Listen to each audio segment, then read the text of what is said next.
a crucial ingredient for one of the most shocking foods you will find in the country of Morocco.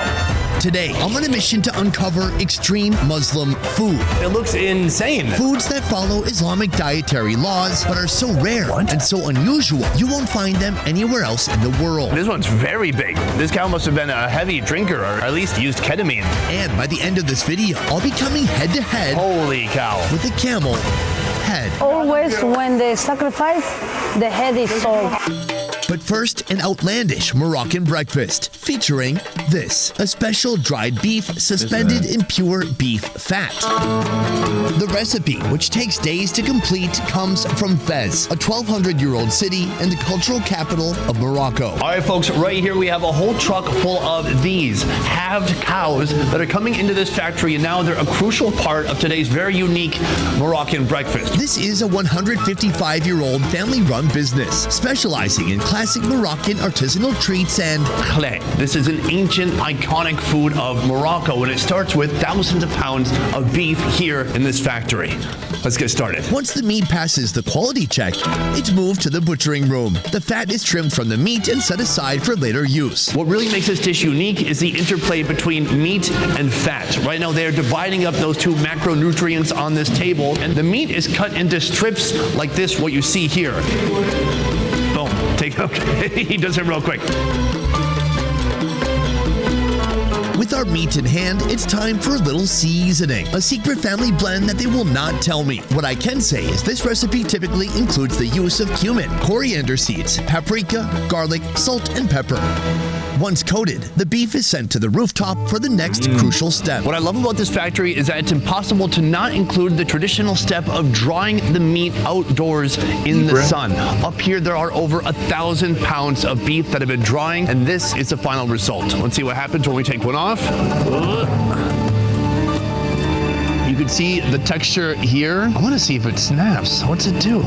Yeah, it's kind of dry, kind of gummy. The best part is this is not the end product. There's still another crucial step, and that is bringing the fat back in to the recipe.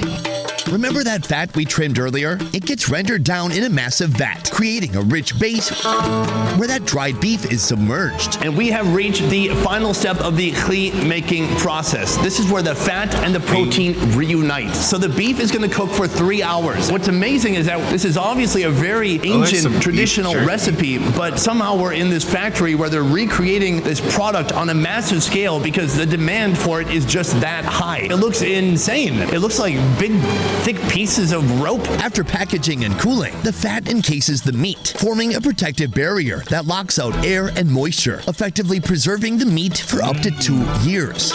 These days, you can find this food all over Morocco, creeping its way onto breakfast plates throughout the country, like at the restaurant where I'm headed to next. Najat, this morning I went to a khlé factory. Khlé factory. Oh, I went to a khlé factory. Bravo. Thank you. Well, it turns out that's a star ingredient in our dish right here.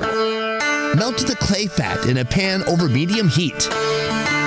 Cut the clay meat into bite-sized pieces and add them to the pan, letting them soak up that rich beefy flavor.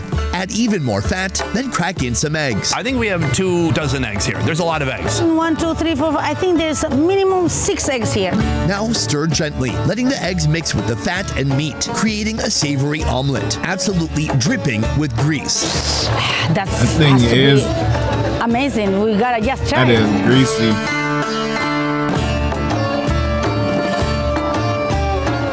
Transfer everything to a plate, don't forget the fat, and toss some of that classic local bread on the side. You take a piece of bread, it should be cut with hands. And then, look, this is a technique. Oh. And then you do like this. Your fingers don't even touch, you know? Well, it touched a little bit. My thumb is doing an alley-oop. I've got some oil, I've got the egg, I've got the meat. Is the meat going to be tough? Last time I touched it, it was like a rope. Dining with me, celebrity chef Najat, who years ago hosted none other than Gordon Ramsay.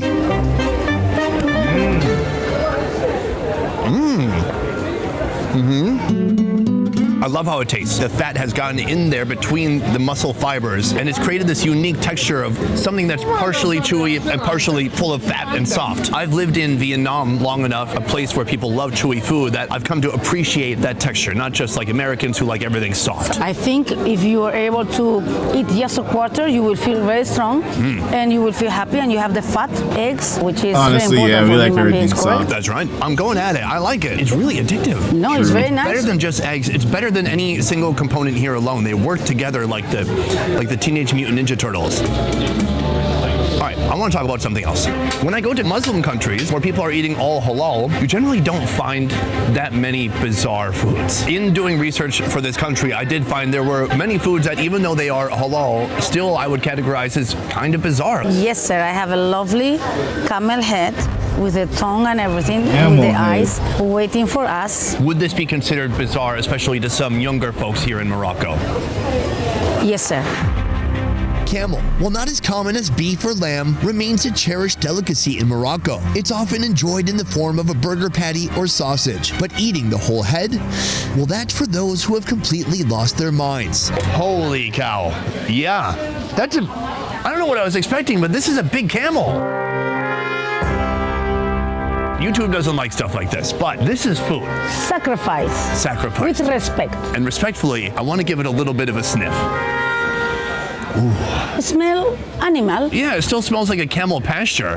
It's heavy, by the way. This is like a 20-pound head. How common is it to eat the head versus the meat? Always when they sacrifice, the head is sold. Najat, let's do it. Let's go. Can I get a takeaway bag or perhaps a small crate? Najat is headed to a restaurant to whip up a mysterious meatloaf made from camel spleen.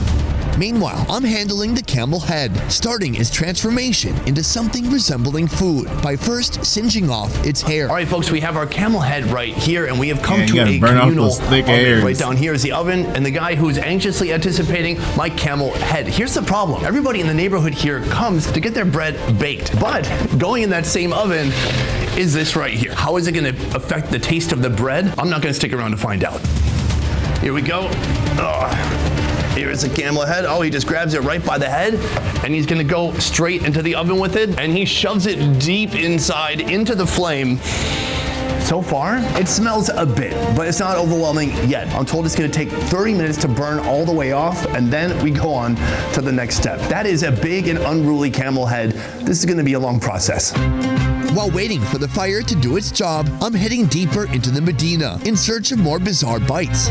This place is a maze of narrow streets packed with lively markets, historic architecture, and countless food offerings. And while skewers are a popular choice, the ones this shop serves may startle you.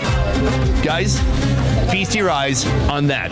That, my friends, is a cow Heart. heart. And this, I want you guys to guess what that is. This is the kidney of the cow. And look, this one's very big. This cow must have been a heavy drinker, or at least used ketamine. From here, he's gonna start slicing the organs, and that's See all gonna the hit the lobules. charcoal, and we're gonna get a second breakfast.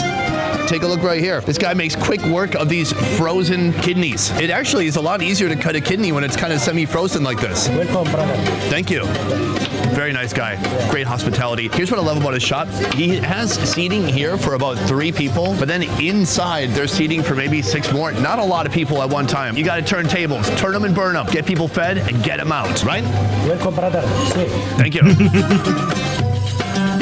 Once the heart and kidneys are chopped All right. up, Welcome, brother. they're skewered, then grilled over hot charcoal. Chef Alarbi has 44 years of experience on the grill. In this time, literally millions have passed in front of his shop, taking in the aroma of cooked meats. After the skewers leave the heat, he sprinkles the lot with his personal spice mix. And finally, my carnivore diet is ready to begin. Folks, we have our second breakfast right here, and I've got Alarbi looking over me like a guardian angel. The vibe of the Medina is wild. We are in just this narrow alleyway here. Actually, if you look just across, this guy is selling bread on a short table. This woman right here, she has a couple of breads that she's selling, including these little pancakes. A pancake known as bougre. The pronunciation's kind of tough with some of these Arabic words. We're going to start with my favorite animal organ, and that is the heart. I don't care if it's a chicken or a cow. This is an animal organ I absolutely adore. I'm going to use this as little bread gloves. Rip off a piece, use that to grip it and rip it. bread gloves. It's cooled down a little bit, but it's a nice texture and it's a very nice flavor. The two most distinct flavors are chili powder, because it's a little bit spicy, and cumin. Here's what cumin is. Get your taco seasoning, that Ortega pouch, rip it open, and that really present smell in there, that's cumin. It's a very solid piece of meat. It's fatty and there's a lot of flavor. Actually, it does make sense to pair this one with a little bit of bread just to cut down the richness a bit. I like it. Moving on to meat, our next meat right here, the kidney. And if I'm honest, kidneys are not my favorite. When I think kidneys, I think of that time I was with the Toga tribe in Tanzania, and they made me eat it raw. Grab it with some bread gloves, peel it off, and let's throw back some kidney. Oh yeah, it's good. A strong flavor of cumin. Usually the organs, they can be gamey, there can be a lot of minerality, but they're pretty neutral actually. I'm a big cumin fan. If you are not a fan of cumin, you will not like this, but you also won't like a lot of other Moroccan dishes, because cumin plays a heavy part in seasoning food here. Wagon guy, Cartman. Now back to the camel head. With its hair I removed, hate I bring cumin. it to a reluctant butcher, who, for only 20 bucks, attempts to scrape off any remaining hair scraps before absolutely pulverizing the cranium into unrecognizable head chunks. In the meantime, I'm heading up the street and down an alley to try a delicacy from the Sahara Desert that few locals have even heard of. We have come to our next destination. This is my guy, Adil. How you doing? Pound it. Boom. If you walk up to this cart and look at the sign, it will say steamed meats, but that only tells part of the story. The rest remains in here. In here you will see some very unique cuts of the cow. Now, you might have thought the heart or the kidney was unusual, but wait till you see what we've got in here, starting with this. This is a pretty easily identifiable piece of meat. Look at how soft and steamy that thing is. This is a cow tongue. Glorious. But the tongue is just the warm-up. This is what I'm really excited for. That right there is the cow's udder. These are the mammary glands of the cow, so that is going to be part of our next meal. Also, there's soup. Let's go. When an order comes in, he chops the tender meat into bite-sized pieces and plates them up.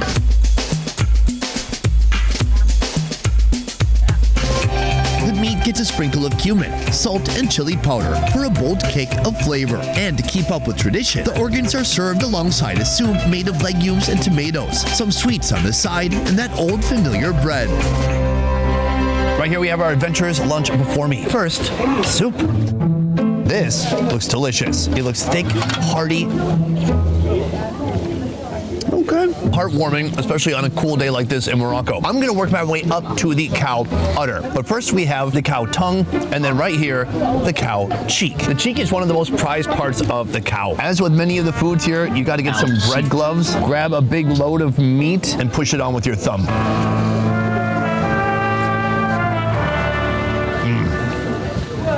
That is delicious and heavy. If this got steamed a little bit longer, it would be too long. This is almost becoming a paste. It is so soft. It's almost breaking down into nothing. And then we have this right here. This is the tongue of the cow. Here we got bigger, broader, more distinct chunks. This really looks delicious. Now, what's interesting about this place is you can either get the meat cut up on a plate like this, or you can have them jam it into a sandwich for you, but I've gone with the meat on the plate option. That's delicious. Oh, the texture is awesome. And then there's just one meat remaining.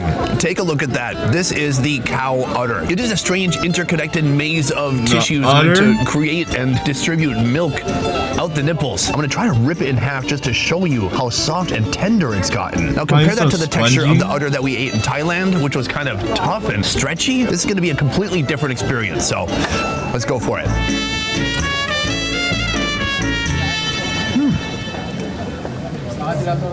What? A little bit spongy, but it's been steamed so long, the tissues are really just almost falling apart. Wow. And there's a crap load of salt on there too. It's broken down, it's soft, but the texture is unlike anything I've had before. As you break it open, it just looks slightly bizarre. But as you eat it, it's very soft and it's fairly indistinguishable from the cow cheek, for example.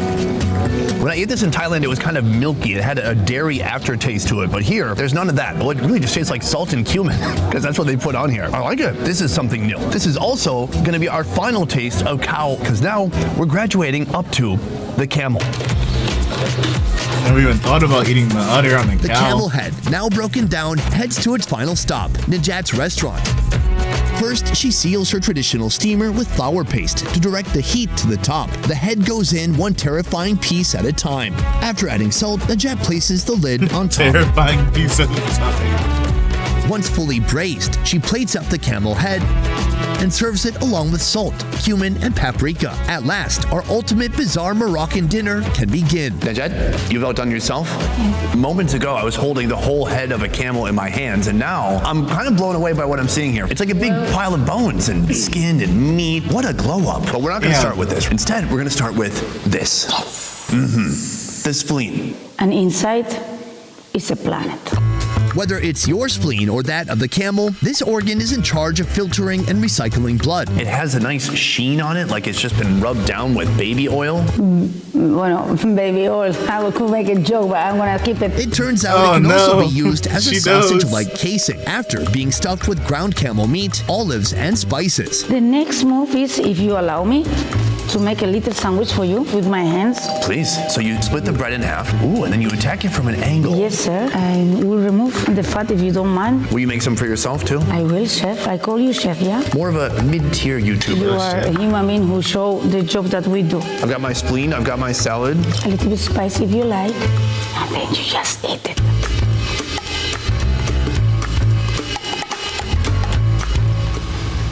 Oh, wow.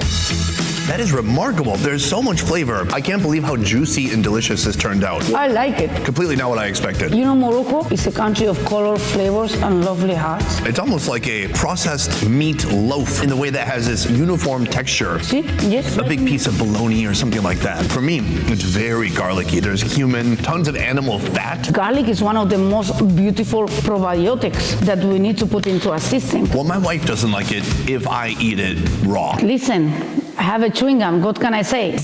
In a moment, we're going to try the camel, but first I want to learn a little bit more about you. You garlic grew is up vile. in Spain. I live in San Sebastian, born in San Sebastian. To what age? My whole life, my parents live there, my brothers live there. What's drawn you to Morocco? The power of the universe. My parents every summer bring me to Fez. I had to walk barefoot. I would pick up oranges and mint and lovely, wonderful vegetables. Those are the flavors and the aromas that they are inside of me. So when you were younger, did you ever have camel head? A head, no, until I was more than 16. I think we should give it a shot. I'm looking at it. Look, you can see this is teeth, and you can see the insane texture of the inner cheek. How about this one? Well, this looks nice too, right here. This is a giant piece of, I think, the bottom bone, and the meat seems to kind of peel right off of it. Oh, there we go. mandible. I'm gonna hit it with a little bit of salt. Cheers. It's like you go to a petrol station and What? you buy. Jerky? Yes, sir. Yeah, it is softer than jerky. What's resounding about this is it was put into the communal oven that imbued the smoky flavor onto it. Everybody brings everything to the local oven. It's normal that the aromas also go Dip it into the in meat. salt. Listen, these aromas also went into some guy's bread. And so their bread's gonna be a little bit different today. They will say, smells like something I'm not, what is this? I gotta say, I'm blown away. And can I be super honest with you now that I like it? When I looked at it, I thought, I'm not sure if I'm gonna like that. It's okay. Well- It's just a tiny, nice, lovely animal, you know? Yeah, look, it's not the prettiest bell at the ball, but it tastes great. You have diamonds, you know? How do you get them to be nice and shiny and lovely? You need to go inside, yeah? When it comes to your deep inside influence to on make that look Moroccan cuisine, what do you want to achieve? My duty is to preserve what everybody is cooking with knowledge. I'm keeping a culture as a flavor, memory, sensorial. That's it. I would love to have this country appreciated like any Asian country, like Mexico, like India. So my duty and my job and my feistiness is to let the things of this land and this country to be recognized in the world. That's it. I don't want anything else. Beautifully said. Thank you so much. God bless you. Thank you. Hungry for more fun food videos? Join me at more Best Ever Food Review Show, a channel that's unfiltered, raw, Unfiltered. Raw. half the quality, and twice the fun. You walk away and come back. Oh, look. But they're just talking loudly. Ghana is up there. Morocco, I think, might be up there too. For a guest like you, we never done a head like this, but for other human beings, yes. For all the human meat? And other human beings, Oh, other human beings. Okay, good. I only talk to Human meat. carnivores. thank you. Yeah. For the rest of the day, my plan is to venture out into the world as a young Moroccan boy, so he cannot keep a hold of his heads. As soon as he gets ahead, it moves up. It heads out. Right now we are contributing to a traffic jam. I'm so fascinated with his shop here. First of all, a couple of things. Modern day marketing right here. He's got the QR code to all his social medias. Barbecue Alarbi Fez. Look at this Photoshop. He's got the name of the place up here, and then he's got a cow, some very happy looking sheep, a camel. I mean, money cannot buy this type of Photoshop. I mean, if you paid money, I think you would expect more, is my point. Tongue used to be this weird food to me. That When I one was like worked in 12, America. my dad You bought a gotta cow tongue. It was in our fridge for like a week. the I started getting animal older, alive and suddenly it was on gone. Dad, what'd you do with that tongue? Boom, that is it for video number 2 here in Fez, and the second video in Morocco, quite frankly. From here, we have a lot more to do. We're gonna go to Casablanca, and then we're gonna go to another city by the ocean. We're gonna go to Marrakesh, which is maybe where I'm standing now. Oops. Before we go, I want to say a huge thank you to Najat for joining me. You can go to her restaurant in Fez. This is the Instagram right here for her restaurant. It's called Nur. Go check it out and experience it for yourself. Thank you so much for watching. I will see you next time. That's it for this one. A peace. All right, how am I going to find my way back to my hotel? I did find a nice guy with a cab that was unmarked. I think I'll get into his car. Or was it a van? It was a van. A white van. I'm going to look for a white van and hop in. This guy.